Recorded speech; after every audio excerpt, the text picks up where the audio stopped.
medianoite. Son as gaitas en Castelo e tras delas a comitiva. Así comeza a subida ao castro na Queima das Fachas, un ritual ancestral que cada 7 de setembro concentra ao redor do fogo a multitude de xente nesta parroquia taboadesa. Venimos desde Mayorga, el último pueblo hacia el norte de la provincia de Valladolid, que colinda con León, y hemos venido pues porque llevamos desde un par de años de una asociación que tenemos en nuestro municipio, la Asociación El Vítor, realizando un encuentro de fiestas de fuego. Y entre ellos pues está esta de aquí de Castelo. Estoy viviendo esto de una manera espectacular, me encanta.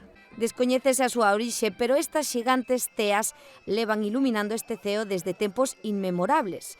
30 pecharon este ano o Círculo de Fogo. Hai dúas versións, unha que é de orixe celta e outra máis moderna que sería pois unha maneira de dicirlle ás aldeas do arredor de que o día 8 de setembro hai festa en Castelo. Para que esta cita de interese turístico galego siga a tradición, é fundamental a implicación de todo un pobo. A festa empezou a mediados de agosto, cando fomos polas chousas empezar a apañar os agucios. Ahora estes días atrás pois anduvemos facendo nas fachas. A miña facha é esta, a segunda de aquí. E nada, primeiro hai que apañar os agucios, que son os que vas metendo despois, un a un. E un pouco a forma que lle tens que facer é como a dunha barriga, é a forma tradicional. Entón vas de estreito, ancho, e despois estreitando outra vez para arriba. Unha cita ineludible no calendario provincial. Hay que venir a verlo, vivirlo y para saberlo. ¿Te gusta? No sé, es una cosa emocionante.